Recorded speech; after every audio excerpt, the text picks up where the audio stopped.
A very good evening, race fans, and welcome along to the halfway points of the Tanso Racing Group and Clark St. James GT3 Championship Season 8.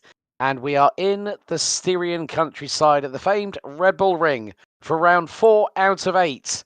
This 4.28 kilometre circuit has been around since 1969, was reopened after significant redevelopment courtesy of the late, great Dietrich Mateschitz, and this particular version has been in use since 2016, as we've got a 1 hour enduro around this fantastic circuit. You join myself, Alex Goldschmidt, and James Parfitt. Let's take you through the scores up to date as they stand after the initial 3 rounds that include Nürburgring, Okayama, and Road Atlanta, which hosted the first of 3 90-minute enduros. Peter Duke leads by 6 points in the pro class ahead of Hayden Young, with Craig Corish rounding out the top 3, 10 points behind the current leader. Harry Hartley-Price, Andy White, Wayne Douglas, Sam Berry, Tim Reed, Simon Nelthorpe and Martin Kenyon round out the top 10 in the pro standings. Coming on to the AM class, Harry 7 has 110 points banked already, and he's ahead of Mark Wesley on 95. Scotty Kostrick could do a little bit of damage through the next part of the season, as he's on 70 points. 5 ahead of the defending champion James Moore, with Joel Loudon rounding out the top 5. Completing the top 10 are Gareth Newton, Quinton Clumpert, Mark Ozier from the Old Guys Racing League, aka OGRL, Chris Haynes and Jeremy Ukic round out your top 10. And with that, good evening, James Parfitt. Ladies and gentlemen, how are we all? How's it all going? Mr. Goldschmidt here this evening. The voice is a lot better than the last 2 broadcasts I've done for the JPB network, SR4S and IGP Fun, but great to be alongside Jim Cunningham once again. But yeah, this should be a pretty rapid-fire encounter around the RedBull Ring, as Peter Duke is leading the way here in time qualifying. Of course, the introduction of the Aston Martin for Season 4 showed that they weren't exactly up to par at Road Atlanta. However, we're seeing a little bit of change in the air, so to speak, because Harry Hartley-Price and Andy White are running 2nd and 3rd at the moment for the Clark St. James Motorsport boys. Yeah, they are at the moment as well, in the Aston Martin, doing a good job.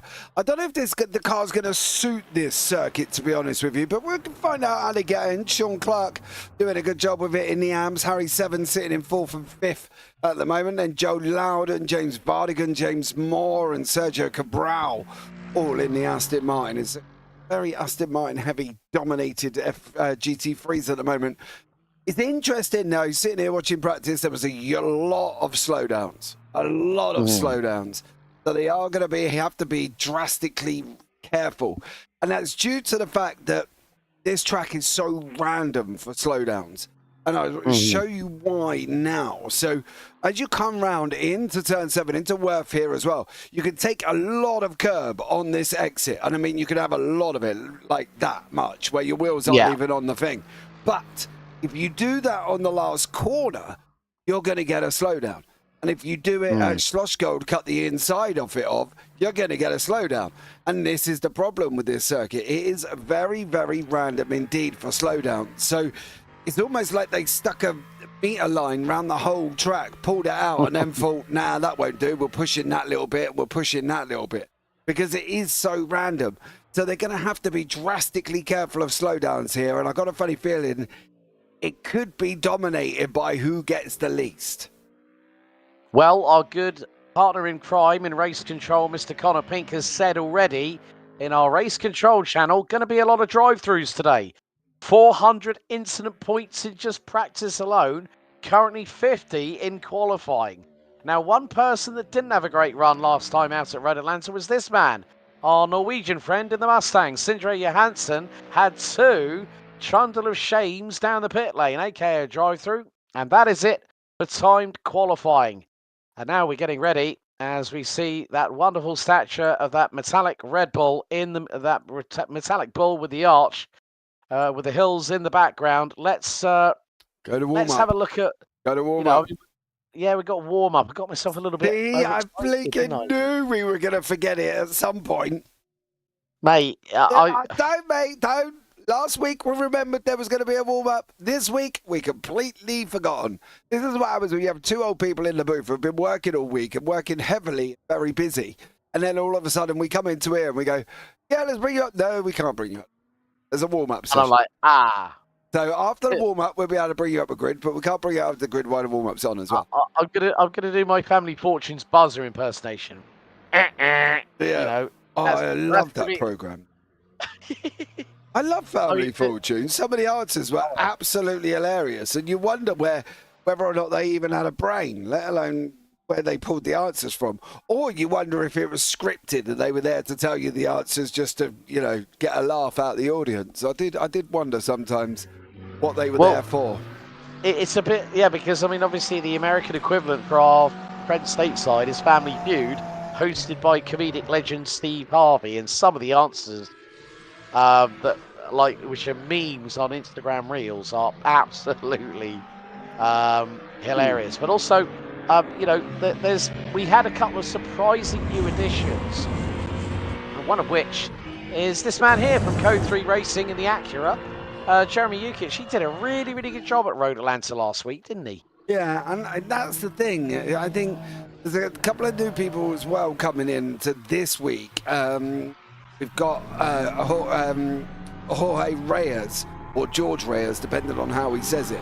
As I found out, there's two different interpretations of him. One quite offensive to one, and the other one is quite offensive to the other. So, you know, we've got to play it by ear here, as I was informed by Mr. Gonzaga, a friend of mine who I met in real life, who informed me that saying Jorge is actually offensive in his country. So I was in a little bit of a pickle. So George, though, however, he'll probably notify me in some form. Mind you, he has showed up on iRacing coming from Bolivia, so I'm not entirely sure if that's 100%. Either, to be plainly honest. He's come into the series this week and he's done a blisteringly good job so far. So I think he's going to be one to be up and challenging in and around the front as well. And that's the thing, because we're getting so many different people every single week, like Jeremy Yukic, like George here as well. And there was somebody else who joined, Elliot Rose, another one that's joining. Whether or not he's in tonight or not, I'm not sure. But the series is growing and growing and growing, and it covers the fact that when people go on holiday, because as we know, coming into the summer months and towards the end, well now, because I've still got friends going on holiday for a week to Spain to enjoy a bit of sunshine, it covers that drop-off. So we constantly have 20, 24 plus here. So I think this is going to be a good race. I'd be interested to see how the likes of Yukic goes, how the likes of Reyes goes, see how they fit in and how they get on here as well. Going to be an interesting one, as you say. Not Yukic's first run out with these guys, but it's always going to take that few races to get used to how they race around it. Yeah, because Sean, refreshed from his holiday in Greece, he was away last week. We've got a couple of others that were saying that they were going to Tenerife last week, if I remember, when we broadcast. Hayden Young, yes. That was Hayden Young. And Craig Corish. That was it. They were talking about Siam Park in Tenerife, weren't they? And then we were sort of like two little gossiping old dears, like going, "Oh, is there something you haven't told us?" Yes. And then the chat just disintegrated last time. I think Young's out there this week, and Corish is out there next week. Baz Racing, good evening. Good day. How are you? So I think, Hayden's out there this week. Baz is out. Craig Corish is out there next week. So they are going to the same. They are going to Tenerife, whether or not they're in the same hotel. No, I don't know all the holiday plan. But that's how it's working out. I think Young's this week, Corish is next week. So that's why Corish is here and Young's not. On next week should be Young here and Corish not. That's how it's working out correctly. Okay. I've completely forgotten them up in my head. So Craig will miss out on Le Mans. Yeah. Hayden misses out here at the RedBull Ring. So that will both effectively have a drop score because it's best 7 out of 8. We'll decide who our Pro and Am champions will be as we are coming to the checkered flag here for the warm-up, and then we will be able to grid. But coming back to Road Atlanta, we did have some really, really good battles, even though that we thought that the 90-minute enduro format was going to be a little bit stale at certain respective tracks. We're not going to talk about Indianapolis Motor Speedway because we already had that discussion. But here we go. Here's the grid. Peter Duke and Harry Hartley-Price start on the front row, followed by Andy White and Sam Berry, Mr. Fresh Rubber, in the only BMW M4 GT3 that's going to be on the grid. Scotty Kostrick, look at him. The 0-1 is up to 5th. He's going to have Craig Corish alongside on row 3. Glenn Ablard in the Lamborghini. We'll have Tim Reed in the Merc alongside him with Tim Cullimore and Jeremy Ukic in the Acura. They round out your top 10. Mark Wesley and Harry Seven will be next up on row 6. The returning Sean Clark joins us in his Aston Martin. And he'll be joined by the Mustang of Norway, Sindre Johansson on row 7. Roman van Zutphen and Joel Loudon, row 8. James Vardigan, who we saw in the GT3 discussion chat, sending it sideways in the Aston Martin. He's going to have James Moore alongside. Then we got the likes of Chris Haynes, Simon Nelthorpe, Marc Ozier, Sergio Cabral, George Reyes. We'll go with George, it's a little bit easier.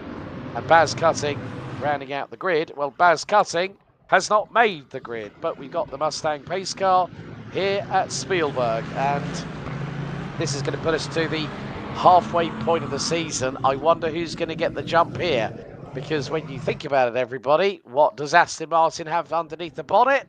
Well, it's a retuned Merc engine, so it's 6.2 litre naturally aspirated V8 versus 4 litre twin turbo. As we are getting set, and under starters orders for round 4 of season number 8 is going to be Peter Duke versus Harry Hartley-Price. They come out of RedBull Mobile, and now it's going to be about gunning the throttle as we get up to full speed. Here in Styria, the red lights are on, and round 4 goes at this point as they head into the Nicky Lauda corner. We go green. And Sam Berry starts to go on the offensive round the outside at turn 1. On Andy White, Scotty Kostrick has got Craig Corish to his outside as they go up the hill towards the very, very sharp right-hander here at turn 3, through the kink at turn 2. And White and Hartley-Price running in Aston Martin Clark St. James formation. Oh, Quintin Klumpert has dropped a clanger. He's actually in pit lane. He's also got a slow down penalty. But already Peter Duke showing the straight line grunt of that Mercedes, and he's got an early lead of half a second. Yeah, great job from Peter Duke there. He escaped. I would have done exactly the same thing as well. Escaped down the end of as soon as he come around the final corner, which is what he did, and he bolted off. However, he has not had a great infield, and that's allowed Harry Hartley-Price to come right up beside him. Incident car number 1112. I didn't think there was 4 digits in the number. And car number 08 being investigated currently. That's Simon Nelthorpe and Quintin Klumpert. Sure, there's been some drama between the two. But on the upside, Duke's managed to hold on. Andy White, Harry Hartley-Price, we've seen this before. What are they going to do? Are they actually going to battle? Are they not going to battle? Are they going to play follow me leader? Are they going to do all the boring stuff?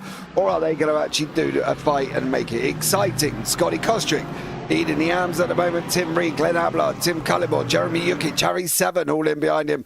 Sindre Johansson still going in the right direction. Great start from him this early on. But Mark Wesley having a nice little battle with Joel Loudon. Yeah, new revised livery for Joel Loudon for this round of the season. And Loudon decides to slot back in behind the McLaren and at the back end of the field. That was Chris Haynes and Sean Clark. And here comes George Reyes. And that Ferrari 296. We did see that car really on the grid last season in Season 7. But we did see it in Season 6. And George Reyes is going to quickly make short work of Sean Clark into turn 3, as once again on lap 2 Peter Duke has kept the gap between himself and Harry Hartley-Price. But look at the train. Effectively, Duke is going to become the cork in the bottle. Hartley-Price looks actually pretty racy in the Aston Martin. We're going to have a look back at the start, and this is Quintin Klumpert. And he just disappears. Yeah, oh, hang on. You can't overtake what you can't see. He's losing a lot of places, and then he ends up back in pit lane. So there must have been some form of drama that went on with Simon Nelthorpe and Quintin a little bit further up round that one. Now, whether or not that was due to the fact that, well, like now, where is it? Well, so I'm not entirely sure what's gone on, but there's been some drama. Nothing showed up on the timing software. It's just having a bit of a mental breakdown as well. Connor Pinks just said to me, Quintin Klumpert got sent to pit lane due to connection error. So, looks like it's a disconnect for the man from the Netherlands. He is now on his marks, so it's a return to garage.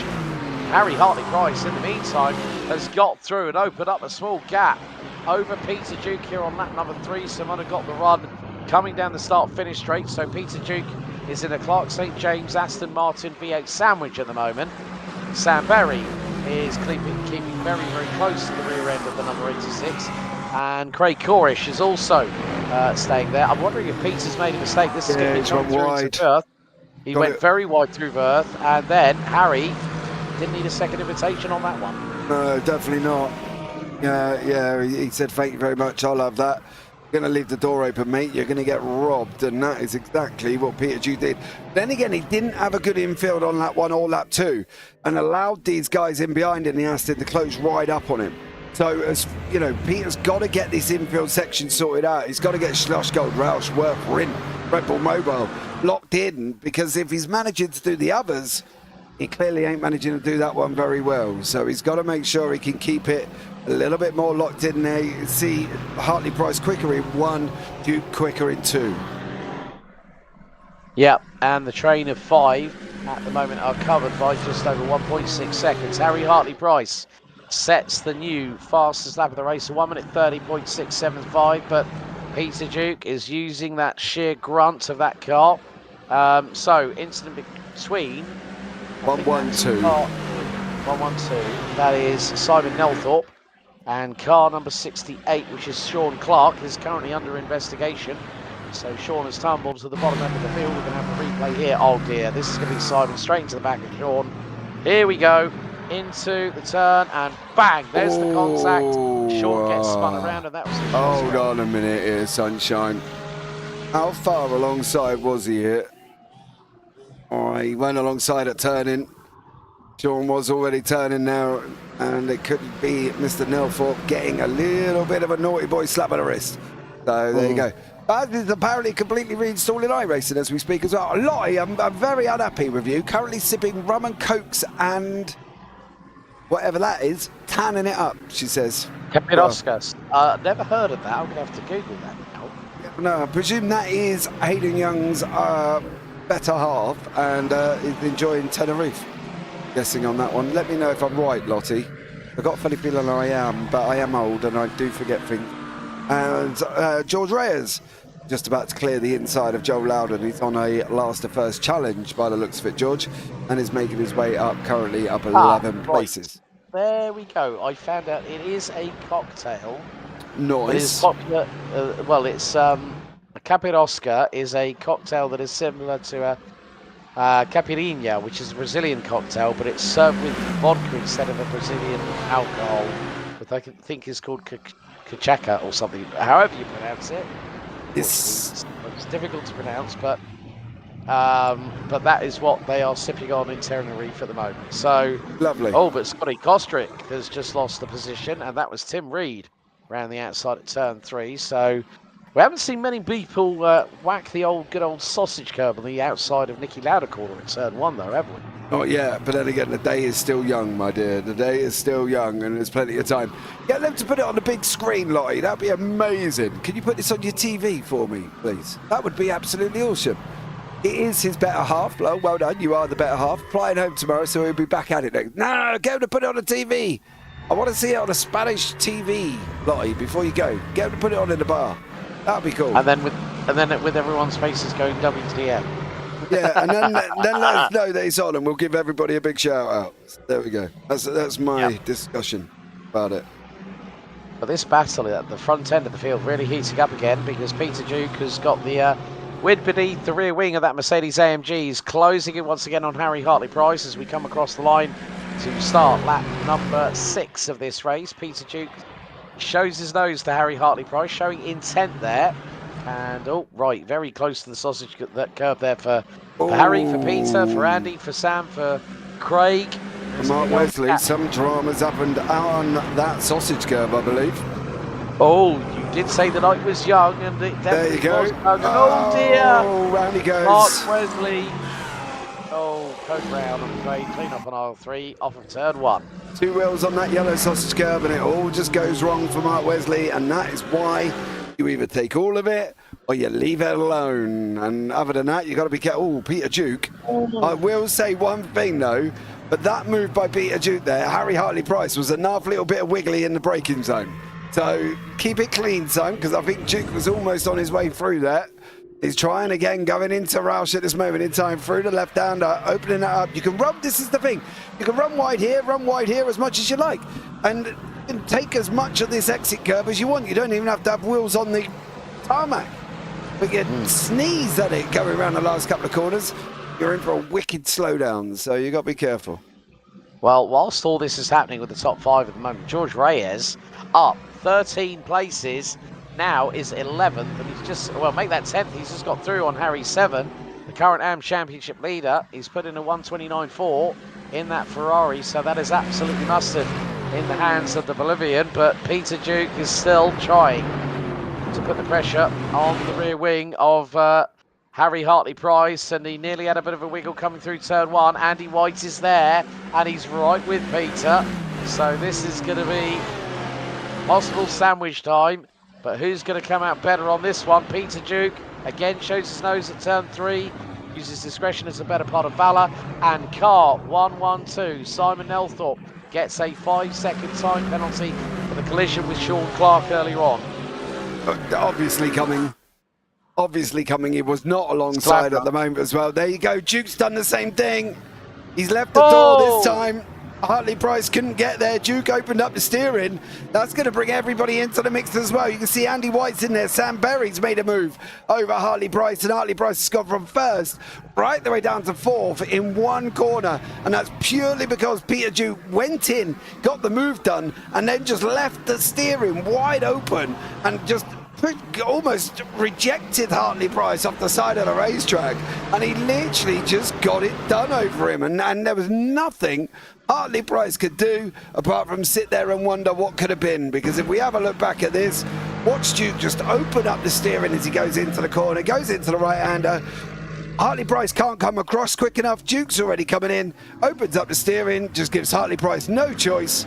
Back out, I'm going through, and that is how you should overtake as well. That's my philosophy. That was actually a pretty good bit of tactical driving there from Peter Duke. Gave Harry Hartley-Price no actual chance whatsoever at that corner, which is Schlossgold, turn 4, to let Harry have a chance to counter-attack. Now it's opened the floodgates, because Harry Hartley-Price finds himself between a rock and a hard place, because he's now behind teammate Andy White. There's Sam Berry rounding out the top 3. Hartley-Price has got teammate Craig Corish up his rear exhaust pipe. And in the meantime, Sean Clark has got through on Simon Nelthorpe. So even though the fact that Simon's got that slam dunk 5-second time penalty for advantage by contact, here is the current running order.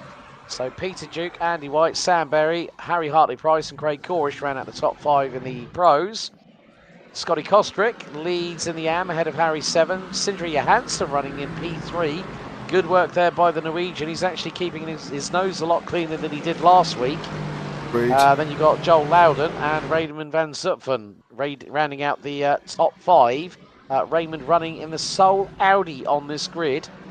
And when you think about it, we have one sole Lamborghini, that's Glenn Ablard, one sole Ferrari, George Reyes, who's now 9th in the pros, and he is really lapping quite quickly. He's just done a 28.9 as George, and he's right with the wonderfully Castrol liveried Mercedes of Tim Cullimore. That is for 8th in the pro class. Yeah, great job there as well. Reyes is up 14 places. Cullimore's in 9th at the moment in that wicked looking Mercedes, of course, that we love. Glenn Ablard's in front. Scotty Kostrick mixing it up in 7th place at the moment. It's keeping a nice close eye on what's going on as Cullimore has just got past Reyes. Yep, so George Reyes now focusing his crosshairs on the rear diffuser of Glenn Ablard's Lamborghini Huracan. And also quite recently, the new replacement for the Lamborghini Huracan GT3 car was announced by the Italian manufacturer. The new Temerario will be the replacement for the car, but Tim Cullimore still keeping with George Reyes at the moment as they go through Roush, and now it's the run down into Rindt, and you can see how much. Now, Tim Cullimore did not take as much curbing as everyone else did on that particular point. I can safely say I've seen that new GT3 as well. Saw it at Goodwood, and it looked lovely. Yeah, it looked absolutely stunningly amazing. As Reyes is having a nice little battle with Abelard coming around the final corner here as well. Cullimore's going to try and make it free wide on that run into turn one. Cullimore's on the right. You can see Reyes slot back in behind Abelard as well, coming into turn number one. Watch Reyes' run out. Is he going to get a better run than Abelard? They both played with a sausage curve. Cullimore didn't get a good run out of one. Abelard did on the run up the hill into Remus now. And Reyes is going to have to go again, because this is where he starts entering into the fast boys, the faster boys. The likes of Abelard, the likes of Kostrick, Reed, Hartley Price, Corish. They're all in front of him now. So he's going to have a nice little bit of a battle trying to get past these lot. At the moment for Reyes, he's going to have a fight on his hand. Yeah, well, if he gets any further up the order, if he gets past Glenn Abelard shortly, which is a case of if, it's not a case of if, it's going to be now. Through at turn 4, George Reyes and the W2W Racing Blue Ferrari gets through on the Lamborghini, but Abelard's going to possibly have the inside line, but Reyes parks it and does a good job in the number 37 Ferrari. Well, that is a storming drive by the Bolivian, but Abelard straight tries to go back through at birth at that particular point. Reyes was having absolutely none of it. Yeah. And so good job by the number 37. That puts him 7th. Now he's got to get through on Scotty Kostrick, and then he can start charging after one Tim Reed, who is 3.5 seconds up the road. And we're only a quarter of the way through this race. This has been action-packed all the way from the green flag. Yeah, absolutely. It's non-stop at this moment in time. George Reyes, Scotty Kostrick next on the list. Tim Reed's in there as well, sitting in 6th. Then Hartley Price is now having a go with Craig Corish. Again, my issue isn't the fact that they're in the same team. My issue is the fact that, is he being too nice? Are you being too nice now? You need to get on with it and get past him. You know, he plays this waiting game, does Hartley Price, and then he ends up miles away. You know what I mean? And that's the thing. Corish is ahead of him in the standings. He's literally only 1 point ahead of Andy White, which is never good for Hartley Price. You know, the guy's been a champion. Get your elbows out. Don't care if they've got the same livery. Go past them, get on with it, and show us the Harry Hartley Price that we used to see.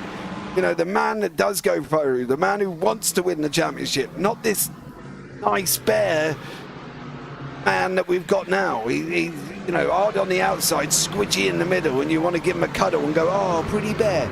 Come on, Harry. Show us that manly side. Where's it gone? Yeah. Sounds like, yeah. Sounds like a, you know, like the chocolate raisins, crunchy on the outside, soft in the middle. But he needs to stop pussyfooting around. In season 6, we saw a very, very aggressive Harry Hartley Price, and yeah, okay, he battled all the way through to try and get the championship in season 7, finishing as runner-up, and had a torrid opening part of season 7, if memory serves me correctly. So Harry's just got to get his game face on, just get that red mist and channel that controlled aggression. Another slowdown penalty for Chris Haynes, who seems to be circumventing track limits. And there you see now the actual running order for the full grid. So Hartley Price, he's getting closer and closer to Corish, but that Porsche handles well here at the Red Bull Rings. So Craig is able to use that centre of gravity of that 992 GT3R against a car that has only just been introduced a few weeks ago. But the big thing is that Andy White seems to have a better luck of it. Glenn Abelard now through on Scotty Kostrick, now finds himself 2.6 seconds behind George Reyes. And look, George Reyes has absolutely decimated the gap between him and Tim Reed. We did talk about George Reyes. You said it, James. He's going to be one that's going to be one to watch. He's put in a 28.909 as the fastest lap of this race. So I think now the dark horse is the man in 7. Yeah, I think so too. Hold on a minute. Gone in it. Ah, there we go. Both the upshift James Moore and Sergio Cabral are having their own little side-by-side battle, doing themselves no favours whatsoever, holding each other up like an absolute trooper, but probably having the best race of their lives, to be honest. So great job from both of them two further down. Andy White's got himself a slowdown, so that's going to come off. That's at turn one. There's no shock horror there. He ran wide and took too much, and unfortunately he's now got a slowdown. He's got to try and get it off. He ain't going to get it. Oh, don't do that, mate. You could have got it off down into Slosh Gold. Just go slow. As Andy White does get it off, but it costs him near enough a second and a bit. Loses a bunch of time to Peter Duke. And now Sam Berry in the only BMW, if I'm not mistaken, in the field, now giving him a load of grief as well. So this is where it's all going to flip around and flip back and stuff like that. And Mr. Ablard has just done some flipping on his own, but I wonder what he's done as I see turn one and a sausage curb. Oh dear, it's a repeat of Mark Wesley. Oh dear. Same place as well. Yep. It's so easily done, dude. I've done it multiple times, and you don't even know why, apart from the fact that you unsettle the rear end and then it just all goes a little bit wrong. You put two wheels on, you're on the accelerator, and it just goes peaked on. So that's, you know, we'll see how they get on, but they've got to learn to control it. Yeah, meantime, also the fact that Tim Cullenwell closing in on Am leader, Scotty Kostrick. Now look, Harry 7. Oh, that's a bit wide there, Harry, and that's cost you a slowdown penalty. Sunshine coming out of RedBull Mobile. That was a slam dunk. Track limits penalty. Slow down. Well done, Harry. Off you go. Yeah, absolutely. And again, like you said, there are so many places. I mean, Drurth is probably the only place where you can get away with it. Turn 10, turn 1. No. You get a yellow flag. You get a slowdown penalty. And as I said, I mean, Connor telling us that 400 points just for practice alone. Yeah. And that's an hour, and that's like literally, that's an hour and 10 minutes of practice. So, yeah. But the big thing is, James, oh, Reyes has got through on Reed finally, a couple of laps later. So there we go, George Reyes, and now Tim Cullimore. Is he going to dive to the inside of Scotty Kostrick at turn 4? Steady. Oh, there might have been a little bit of a love tap between the pair there. Yeah. Steady there. Sean Clark's having and mixing it up with Jeremy Jukic at the moment. Jukic has just gone through. That's put Clark into the grips of Ossier, and Simon Nelthorpe, the pro, the naughty boy pro, is up the road further on because he had a collision with this man, funny enough. So hopefully they won't come back together, cause each other drama. But we'll see what goes on. These guys continue to fight out further down in the order, which is great to see. Fights all the way through the field. You can see Peter Duke leading the way in the pros, Andy White and Sam Berry, then Scotty Kostrick, Harry 7 and Sindri Hansen. Big props to him. Bird in the AMs at the moment, keeping the car going in the right direction. Yeah, good to see that Mustang actually having a bit more success. Of course, if anyone might remember season 6, one of our RAM drivers who then got promoted to the pros, Jared Love, will be watching all season. Jared, if you're watching, much love to you, buddy. We want you back in the championship at some point. But he was the one that brought the Mustang to the fore in the Tanso Racing Group Clark St. James GT3 Championship 2 seasons ago. Nearly became the first outright AM winner of a race. But then it went horribly wrong with a few laps to go, and he ended up 3rd overall, but still won his class. Now you're going to give him a big head. He's in blinking YouTube chat, and he heard you. You know what I mean? I know. Well, you've got to give that man a shout out. Got to give that man a shout out. Oh, Scottish. Oh! Just saying. Oh dear. Just saying. That was a blow. That was a low blow below the kilt, I'm afraid. No, never heard nothing, did you, Jared? Nothing at all, buddy. As these guys continue mixing it up. Hartley Price and Corish again, dude. You're being way nicer than you need to be. You are going to get harassed by Reyes very, very shortly, and all you're going to do is going to allow him to go through because you will not send it on the likes of Craig Corish. It is absolutely bonkers. There you go. Reyes is making a move. Hartley Price, being a big old teddy bear, has just ended up going backwards more than he's going forwards at the moment. He has just gone back again. Harry. That was close, because if that car had turned around, he would have pinballed straight to the left side of Reyes, and both of them would have been in the wall. Yeah, absolutely. Reyes is going to go through. No defence, no muscles, nothing. I'll phone myself and report you for a hate crime. Jared Love Behave yourself.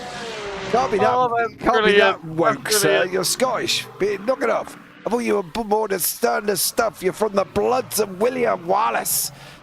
My dear friend, you're not that weak. You're not that wet melt, I'm sure.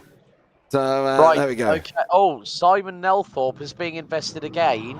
And this is for an incident with Jeremy Ukic, currently under investigation, courtesy of our chief steward, Mr. Connor Pink.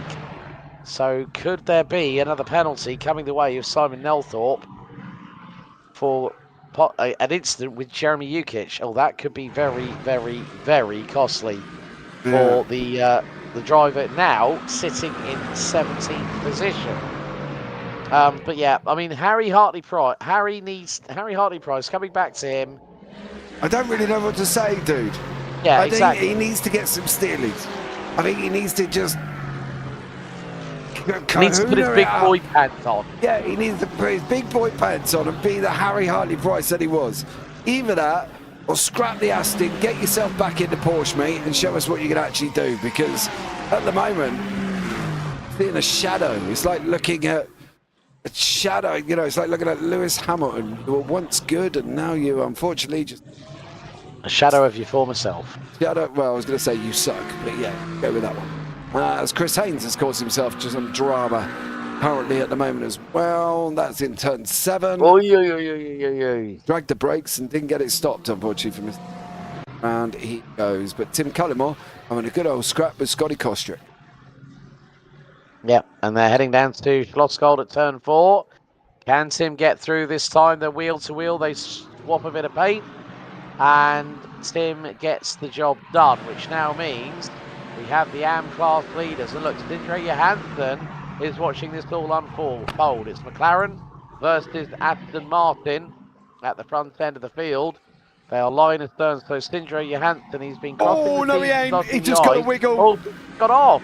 He got a wiggle. Watch. Mustang wiggled on him. And he had nothing coming through. He goes into corner entry. Watch. Bang, bang. Oh, yay. He got a slide on and then managed to keep it out the walls. A fair play to Sindre Johansson, but we were just bigging him up for being amazing. 112 for weaving on the straights, causing light contact. He's got a warning, so that's Simon Nelthorpe again. He's a very naughty boy this evening as well, and he won't be allowed out to play anymore. You've just basically given Jared a reason to go and look at Sam Berry's stream. Well, there you go. He's off now, isn't it? See, I thought he had big boy pants on, but clearly they do wear things under the quilt, kilts. Dentures, Parfitt. I know. I've run out of Fixodent, didn't I? I was trying to use super glue this morning. It just don't taste the same. Oh dear. The same. Okay. So we are now starting to see our first cycle of pit stops. Raymond Van Zutphen, Joel Loudon, James Vardigans have come in. Van Zutphen and Loudon are out. So Vardigans yet to hit his marks, and yeah, the picture that we saw was him, as I said, putting the Aston Martin completely sideways and saying, I'll see you in Ibisu, which is basically a very well-known drifting track for Formula for D1 drifting in Japan. Sam Berry, I have to say, has been doing a pretty good job keeping Andy White very, very honest. But what have you spotted? Is this together? Oh, it is together. Something's going to happen here. Oh, don't tell me. Oh, Shawnee. Oh, he's coming back. He's coming. Oh, Shawnee Clark, you big bully. He was on the brakes. Oh. Guys, run straight in the back of him. Boink. And unfortunately for RCA, that was it. Runs back. Clark takes to the gravel. And round he goes. Incident 170 and 68 being investigated. That is, of course, Mark RCA and Sean Clark. So there we go. Mr. Berry doing a great job chasing down Andy White. Yep. And we are just under 2 minutes away from hitting half-time in this 4th round of the season. Next week, we will be heading to the circuit of Circuit de la Sarthe at Le Mans for a 90-minute enduro again. Oh, James Vardigans. Don't tell me he's going to do something silly coming out of pit lane. He's got a penalty. Right. And I wonder if he's got a penalty because Mr. Vardigans was not on the pit lane. Speed limiter. On the limiter, so I don't get why he got a penalty for coming out there. Unless it was coming in. Yeah, that might be a possibility. Did he enter? That's going to be the question. Oh, right. Sam I've just Perry seen that. has just got Go through. back. He's going back now. I think. Oh, all right. Tim Cullenmore's going to slow down penalty, but look, George Reyes has really brought himself into the mix. Started all the way down in 24th position, and now he's up the inside through at turn 3. Can he get through on Andy White? The answer is not quite yet.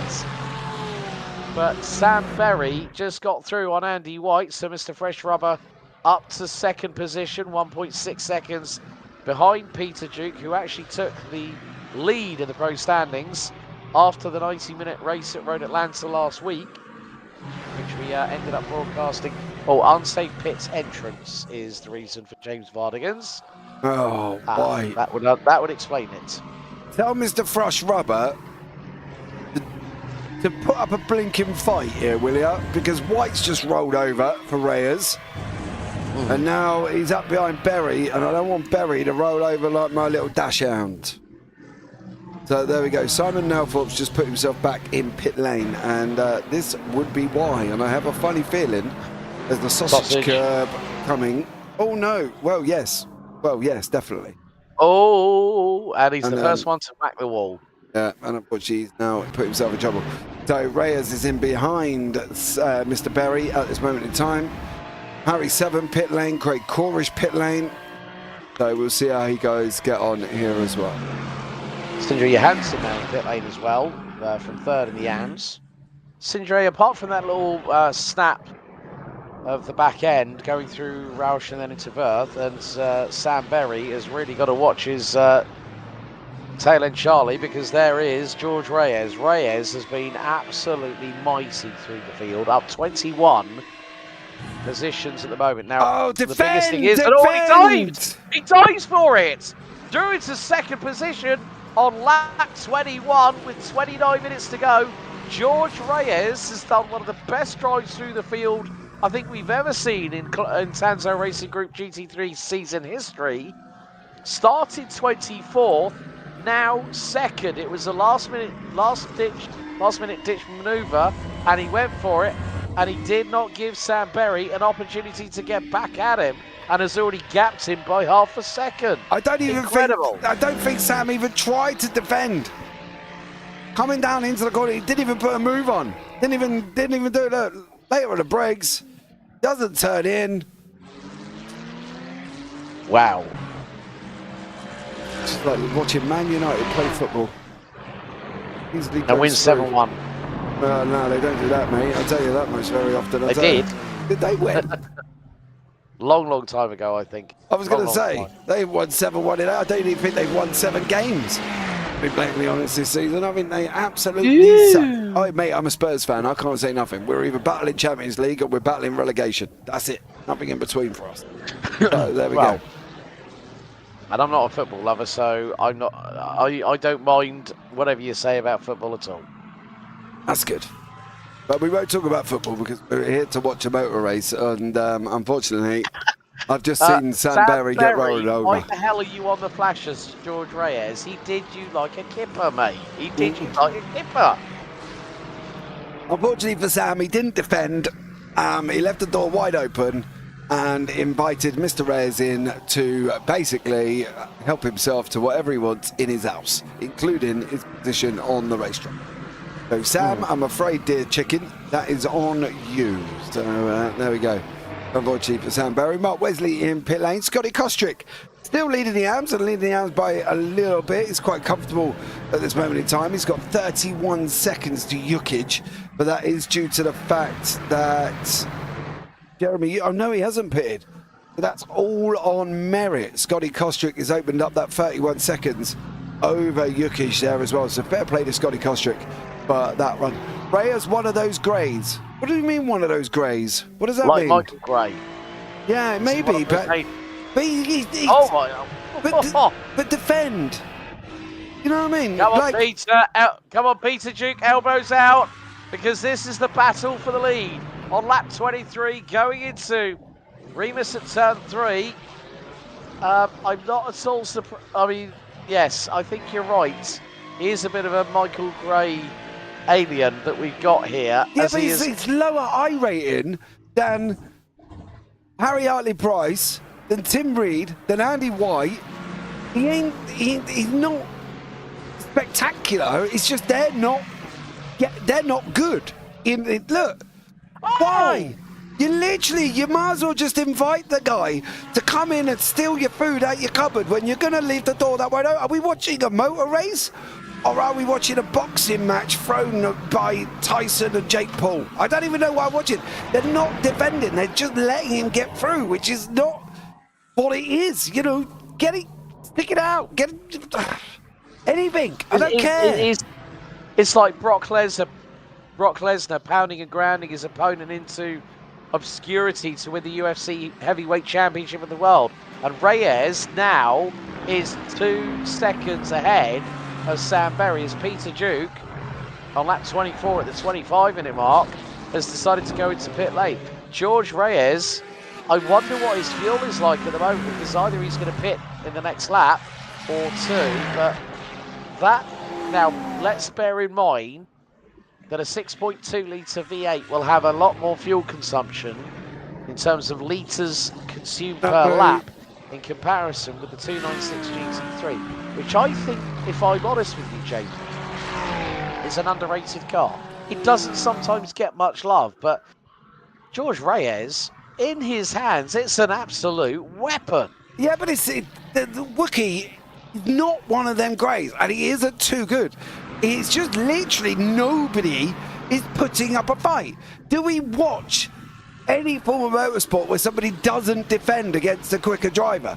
Like, you know what I mean? This is the thing. They're hard to defend when they're that good. Yeah, but they're not trying, Wookiee. They're not trying. I've not seen one defensive maneuver from anybody that's not allowed Reyes to get through. They're not taking the inside line. They're not later on the brakes. They're not opening up the steering. Anything they're doing is they're not proactive with anything. It's all reactive. And there's no good being reactive against Reyes or anybody like that, because yes, you are going to get your butt kicked. And unfortunately, they are not being proactive. Defend against him. Stick your car in an awkward position. Let him know that you're not going to roll over. And I've seen Hartley-Price, I've seen Peter Duke, I've seen Sam Berry, Tim Reed, Andy White. They've all done it. And these are all good drivers. And this is what I don't get. We are watching a motor race. It is not you just go to the front and pass as many people as possible. It shouldn't be like that. Yeah. And now, well, the majority of the leaders have pitted in, and this is going to put George Reyes right out front again. Here he goes, out of pit lane. Sam Berry now is out of pit lane. 19.12 seconds for Reyes. 19.2 for Sam Berry.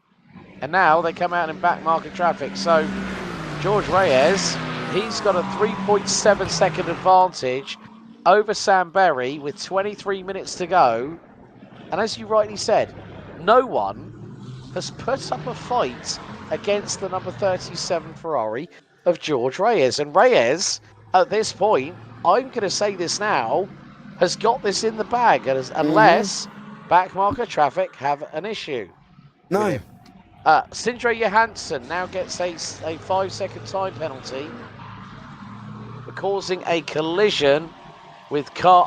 He had a little bit of a nibble at Tim Cullimore. Yeah, maybe. Wookiee, in response to that, if you're going to defend against him and slow you and him down, it brings more people into. What's Reyes' I rating? It's 2.5. It's not 6. It's not 10. It's not Michael Gray. Yeah. It's not anything special. It's 2.5. His I rating is lower than Hartley-Price's, lower than Tim Reed's, lower than Andy White's. And this is the thing. If you're not going to try and defend, it doesn't matter if you bring a train of 7 people behind Reyes, putting Reyes under pressure, you're at least trying. You're in front and you're holding them up, and it's brought in Peter Duke, it's brought in Harry Hartley-Price, it's brought in Reed, Cornish, White. They're all together. It doesn't matter. But trying is better than not to try at all. And unfortunately, from what I've seen, and I'm probably going to get in trouble, and I'm probably going to get a DM from Sean Clark, who's going to be like, James, wind it in a bit. Come on, otherwise you're in the steward's roof. You've got to at least try. And they haven't tried. And that's the thing. Berry, Duke, Price, Reed, Cornish, White, all wicked drivers, all great drivers, and they haven't tried. Yeah, exactly. And it just goes to show that you have someone like this that has come in, a new entity that no one's really heard about at all, has gone and thrown the Ferrari cat amongst the TRG GT3 pigeons. And that's exactly what he has done. He has proved a point that he's come in here to run his own race, and Jared's just gone, he may have started from the back that race, but I was quicker than him on lap-to-lap pace. Okay, everyone is entitled to their opinion. But George Reyes has gone through, and he's gone through everybody. He's done 23 overtakes. And that is why this man is in the lead with just over 20 minutes to go. On to lap 27. Reyes is now walking away with it. He's 6.3 seconds up the road from Sam Berry, which means Reyes has checked out.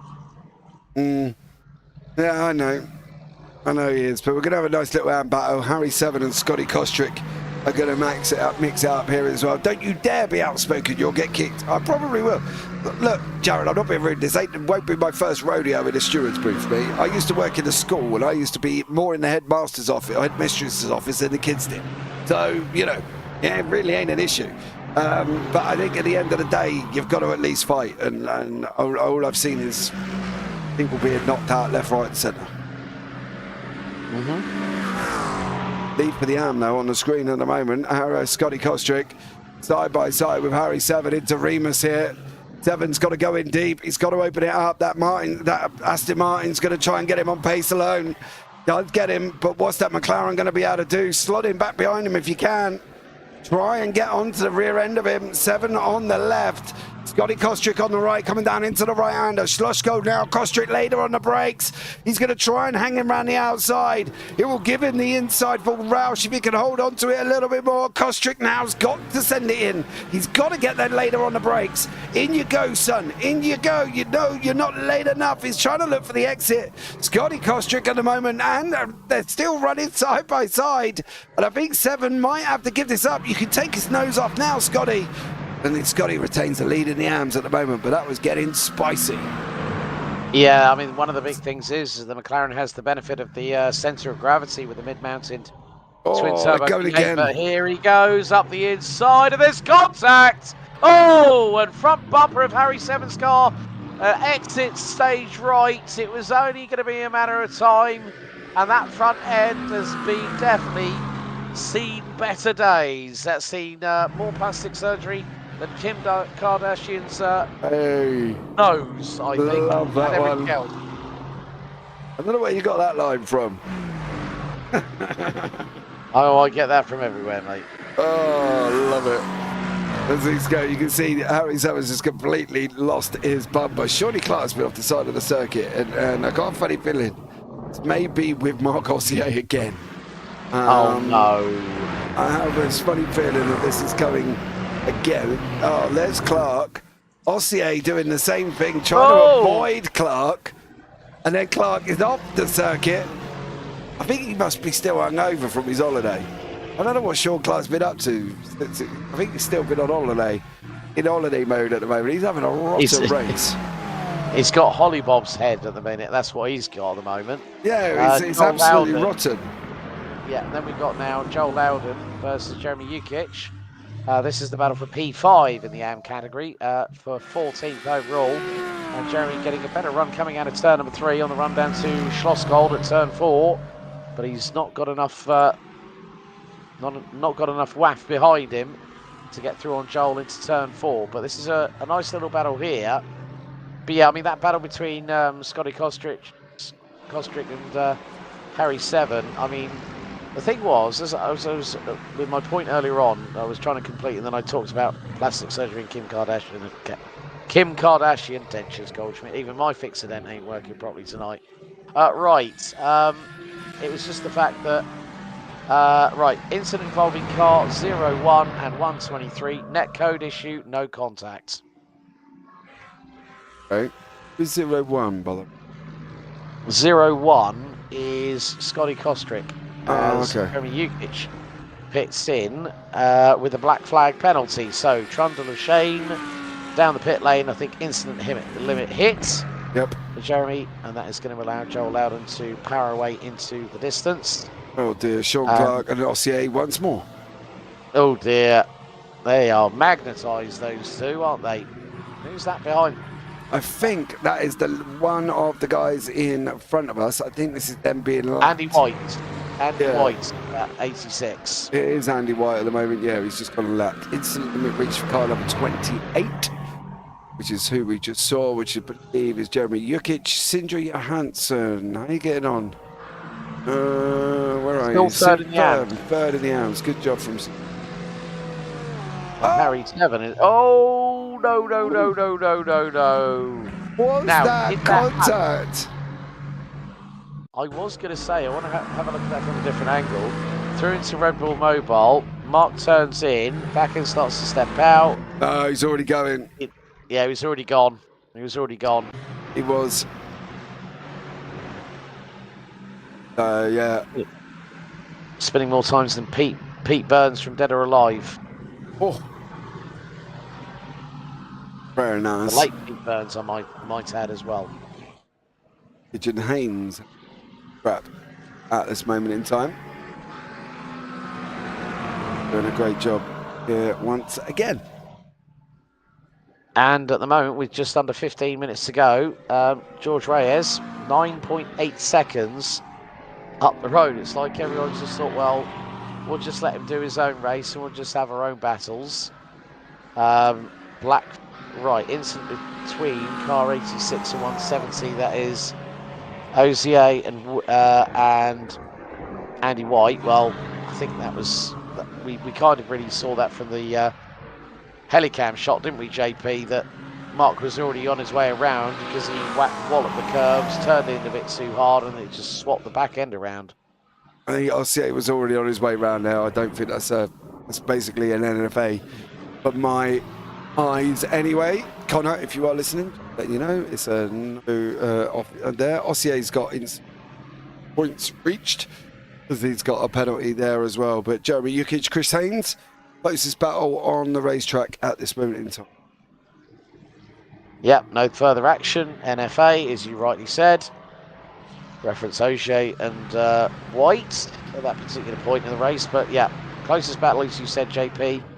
I do have to say that whoever did Chris Haynes' livery, Jukic storms up the inside of Chris Haynes. Whoever did whoever did Chris Haynes' livery on that McLaren, it's actually a pretty good bit of work there.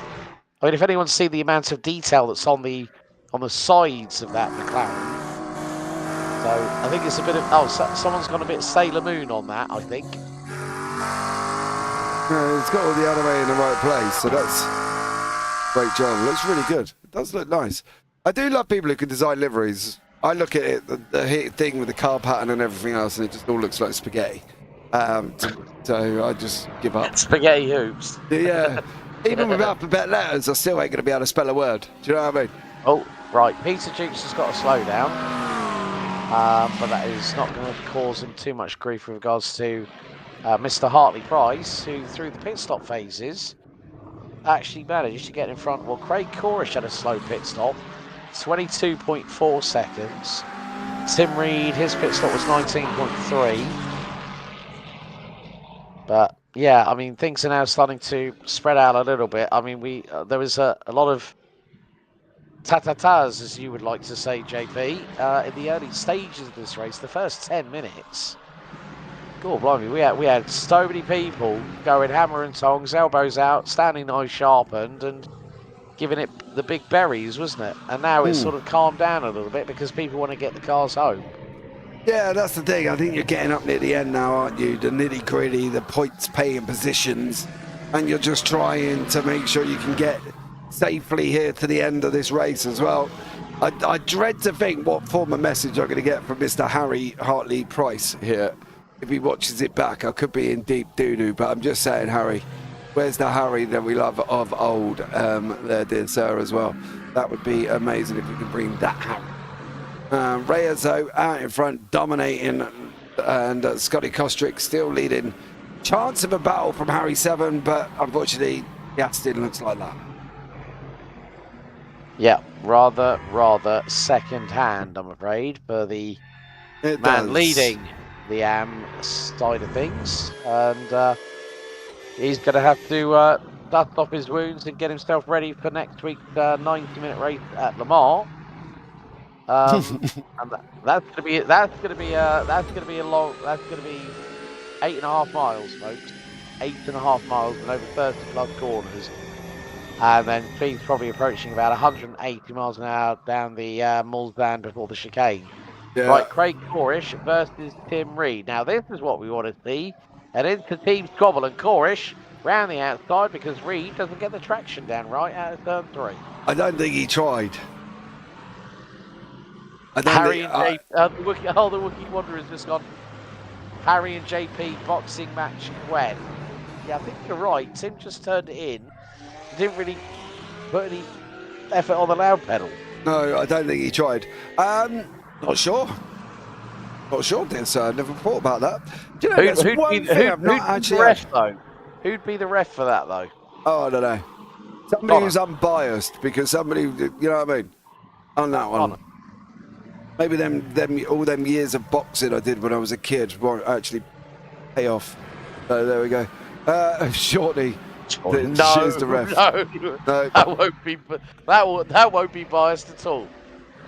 Oh, Connor's already putting himself forward. Thanks, Connor. Glenn Ablard goes up the inside of Harry 7. No surprise, 7's got no form of front downforce on that Aston Martin, and it does look like it relies on a lot of it. Peter Duke's got a slow down at the moment, and I do expect Glenn Ablard to make an escape up the road. I don't know where Harry Hartley Price lives. Where does he?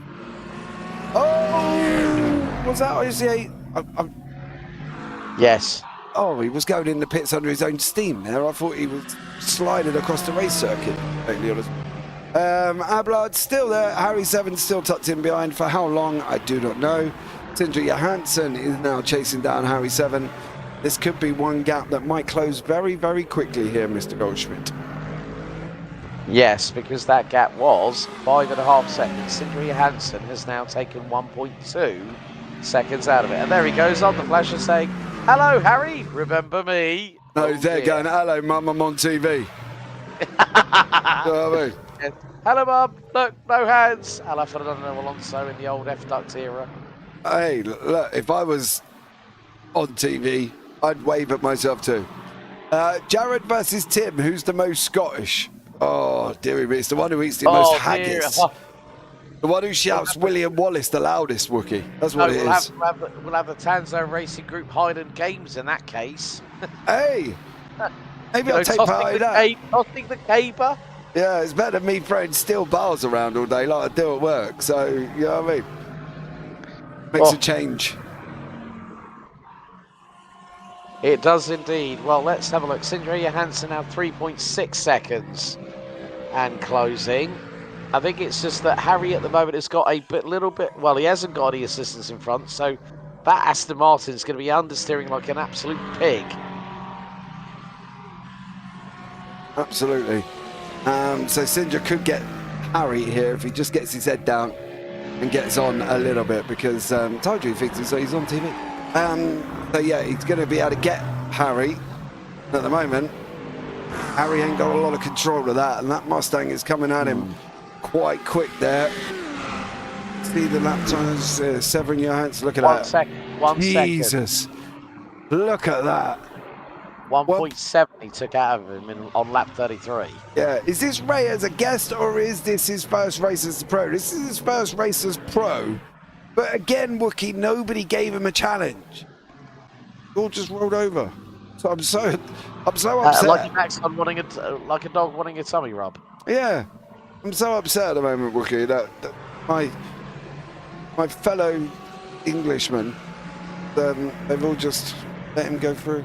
Man from apparently Bolivia, according to iRacing. Not even sure if that's true. So there we go. The jury's out on that one. Oh, mate, I think it's just iRacing making it up. I think he just plucks from wherever. Sean Clark's got an instant limit. Drive through there for Mr. Clark. You're going to have to go into pit lane. Mark has retired. Yeah, I'm not surprised. He jumped out of pit lane a little bit earlier on. Maybe everyone guessed he was a guest like Michael Gray is normally. Yeah, no, I agree with you. But Or he could be an alias. But you can at least try, can't you? Yes. Exactly. I mean, so I'm just saying.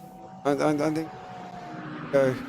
2.7. Yeah. Ooh. 7 pence taken out of Harry at that point. Now they're in the same shot. Ooh. So 5 minutes. 5 minutes here for Sindri Johansson to have a go at Harry 7. Car 170, number 68, no further action. That is Mark Ossier and Sean Clark again. Right, Sindri Johansson over the last 5 laps has taken over 5 seconds out of Harry 7. Oh, he's 2.5 seconds behind. Hold on a minute. What's happened to Craig? Oh, the back end's on his way. How'd you go, son? Oh, Dude, he already unsettled it going into the corner. Gotta lay off it. Gotta lay off it a little bit earlier. He's unsettled it there already. You can see he's trying to get it back. Brake dragging its absolute butt off. And unfortunately for Craig Corish, around he goes. So there we go. Michael Cooper. Why try and risk your race for someone who is a second faster? Probably why you're behind the mic. That could be also true, Michael, but I can tell you one thing. I can put you in the direction of a race that I did do many, many years ago, where I defended a guy for the whole entire race as well. So it's about defending skills. It's about having a go. Why roll over? You're in a motor race. You're not in a teddy bear fight or a pillow fight, mate. You're in a motor race, and if you're going to keep rolling over, you might as well get your pillows out or your teddy bears. You know what I mean? Get your big girl dresses on and go and have a sleepover with your friends. Sindri Johansson. I know, I've just seen it in the background as well. Yeah, just seen it going in the background there. Whoa, hello. Whoa. Sorry, apologies, hit the wrong button. Pressing buttons. Yeah, my fat fingers hit the wrong button as well on that one. Pink, how about giving Reyes a penalty? Never going to happen. No. And I'm not being in control of RedBull Gate. I'm not responsible for RedBull Gate. Well, we could call it Multi 21. We could do, couldn't we? Yeah. Could do. James is quicker than you. So there we go.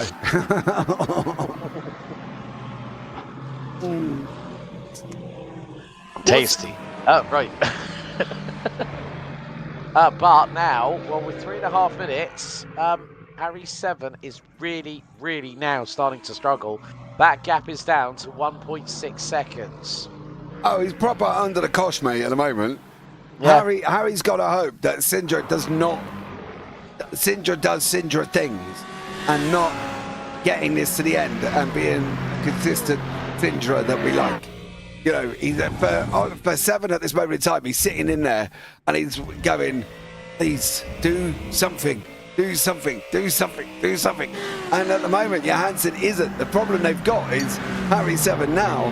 That is a back marker in front of us. That is not somebody. That is Vardigans, who is a few laps down as well and is down in 12th here. So you can guarantee that although 7 is absolutely cars battered, he's wishing that Aston Martin will literally just leave him alone. And he's hoping that Sindra catches that Aston Martin in the corner and the Aston Martin ain't going to play nice at the moment because he ain't. And there goes, Johansson is blocked in at this moment in time. So Johansson can't get through currently and he needs that Aston Martin out of the way ASAP. Didn't make that the most easiest there, James, I'm not going to lie. And now Sindra's got to go again, but he's got a second and he's only going to have, where is Reyes? 2 laps. Yeah, possibly 2 laps He's there on as well. lap, yeah, penultimate lap is underway on lap 39 out of 40. So George Reyes crossed the line with 2.5 minutes to spare. So that's 2 laps of the Red Bull ring. He's been running it around about a 1 minute 29.2. But Sindre Johansson is now within striking distance. He's 5.5 and a bit tenths of a second behind. So Harry 7 has known that he's going to be a sitting duck, and look at the closing rates of speed.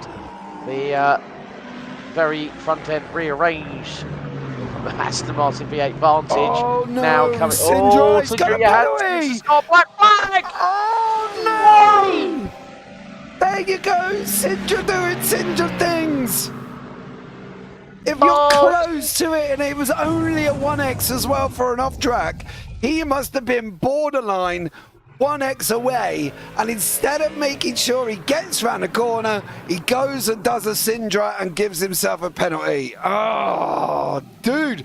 And that's a drive through as well, so he'll be lucky if he don't get overtaken from Raymond von Zyphen here once again. I am a bit concerned about what has all of a sudden got on with Sam Berry, because he has just lost nearly a half a second, if not more, over Peter Duke at this moment in time. I don't know if Berry's got any tyres left on that BMW, because Duke has come at him and has taken a wicked chunk out of him over the last few laps there as well. Literally 7 tenths, I was right. 7 tenths Sam Berry has just lost to Peter Duke here as well.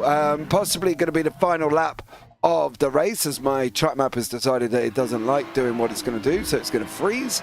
Thank you very much for that as well. So Sindre, for Reyes, sorry, he's only got, should have, a couple of corners to go.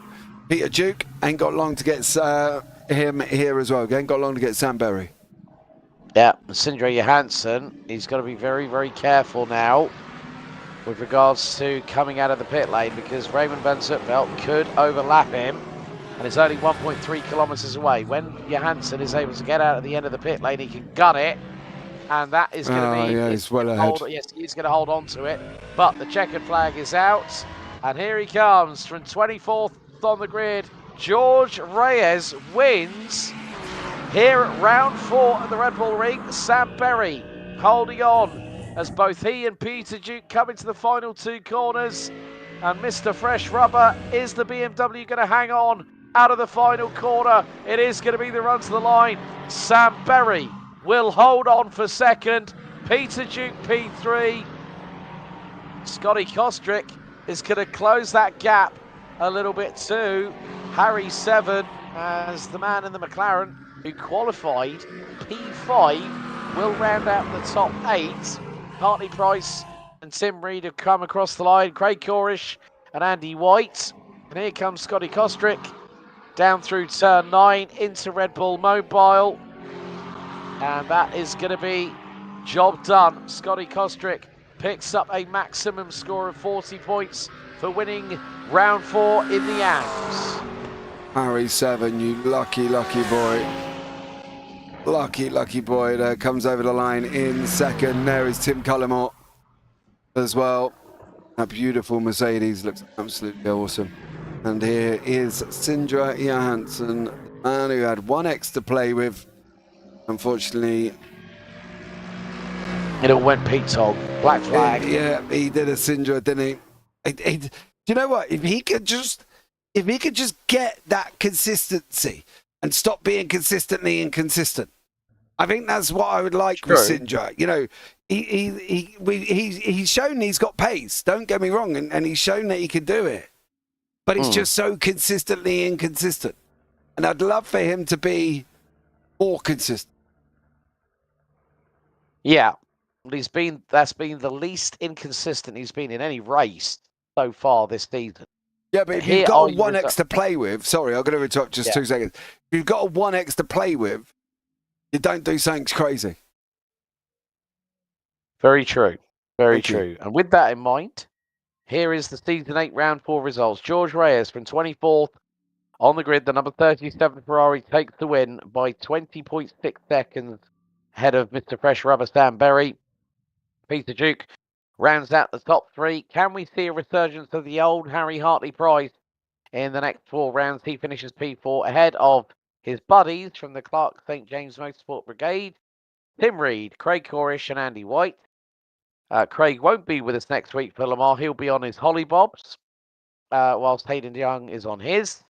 Yep. Scotty Kostrick takes the win in AMS ahead of Glenn Ablard. Harry Seven, lucky boy, was the turbocharged sports number 123 Aston Martin.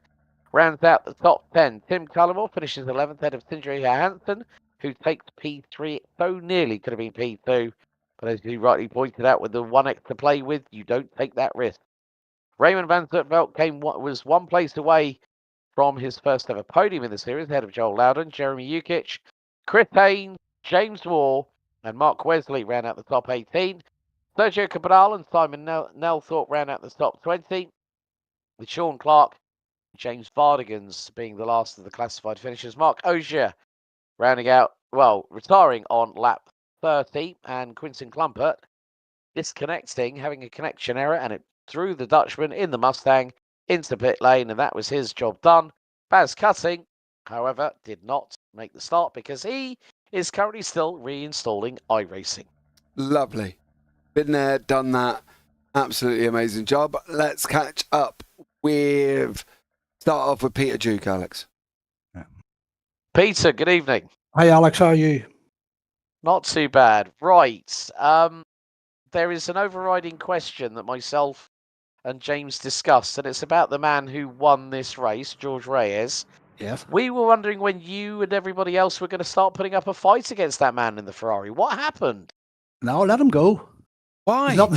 He's not in the championship. So I could have, you could try and stay with him, but I fueled one lap after. But why let him go? That's what I don't understand. Because I was coming in the fuel after that. So I only really got one lap at him, so I couldn't really get a go at him. So if I got in behind him, the maximum I would have had was 2 laps. And what am I going to gain by those 2 laps? Because I'm pitting anyway in lap 2. I know what you're saying. If I had come out of the pits and I'd been right behind him, I'd have tried to stuck in behind him, Stops me having a hissy fit in the booth as well. Are you shouting, are you? I was shouting a little. Oh, don't shout at my JP. I didn't on purpose. It was practically the whole grid. But he was also giving abuse to Jared in the meantime as well during the live stream. Yeah. But still, nevertheless, effectively, that's still a good points haul to keep you at the top of the standings at the end of this halfway point of the season. You must be feeling pretty good ahead of our next 90-minute enduro as we head to Le Mans next week. Yep. The night was pretty good. Got pole, and then I made a mistake on lap 2 or 3. I think went wide. It's just there wasn't a lot of grip out there. But I just said, listen, keep it in the top 3 and just go. And I was catching Sam at the end, but I got 2 1 second, the slowdowns. Yeah. On the last corner, and that put me back every time. But listen, I'll take as we call it P2 in our championship. So I don't care if Michael Schumacher comes in. Well, well done on the result tonight, Peter. Before we let you go, anyone you want to give a shout out to?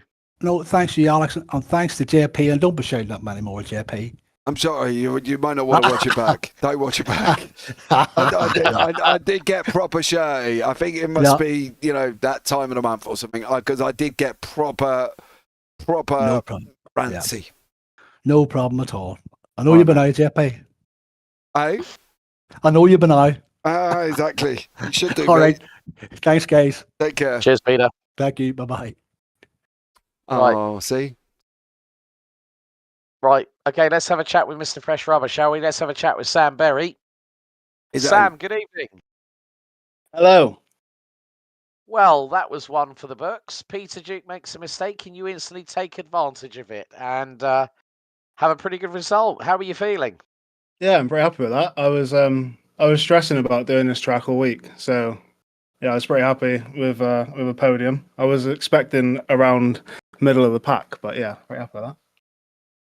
Quick question about the tyre deck on the BMW. Were you struggling with the tyres a little bit because Peter was catching you in the dying stages of the race? I didn't feel that the car was slipping around, but I think naturally I just got slower and slower, and then he was catching me by about a tenth a lap for ages, and then in the last probably 5 minutes he caught me by quite a lot. So I think if we had another lap, he probably would have got me. I think you might have done, but I think you did a good enough job there. Yeah, I was pretty happy with that. So, I mean, I'd take it as a first in class, I would say. I think I think Reyes was in another league that race. He was. Okay, don't watch the broadcast back, Sam. We're not Oh gonna. no, don't worry. I had. We're not going to start gaslighting JP because. Yeah, I feel like I'm being picked on here in the booth. It's not even funny tonight. No. You were being gaslit because of what was going on, because people weren't defending. So we're not going to have that conversation. End of story. I had a few of the guys in my Twitch stream telling me what was going on in the broadcast, so I was kept updated throughout. Don't know what they're talking about. Whatever they say, Sam, is all lies. They're lying to me. All right. I'll let them know. Well, anyway, moving swiftly on. Le Mans next week. Do you think the BMW's got a shot? I don't know. I'm not very good at Le Mans, so the BMW might have a shot, but I don't think I will. Well, before we let you go, buddy, congratulations on getting one up on Mr. Duke tonight. Anyone you want to give a shout out to before we let you go? Just all the guys that are in the stream, supporting the stream while I'm racing, having a laugh and continuing to watch. So I thank all of them lot. Brilliant. Sam, we'll see you next week for round 5 at Le Mans for the 90-minute enduro. Thank you very much. Right, big thank you there to Sam. Let's have a chat with Harry 7. It was a tale of two halves for Harry. Harry, good evening. Harry. Good evening, gents. Hello, mate. All right. Yeah, bit of a ding dong battle between you and Scotty, wasn't it? That was one for the what was it? That's one for the TV. That I thought that was pretty mega up until Netcode did us. Yeah, but that car must have been understeering like an absolute pig with no front end on it. I actually think I probably did some of my career best laps and did my slowest laps ever doing so. Honestly, with it was Sindre behind me. He was rapid. It was the middle sector with the corners. I just could not get it to turn in, and then when I did get it to turn in, the rear end wanted to step out. So wasn't too bad in a straight line, but the middle sector was literally honestly career best laps just surviving that. Yeah.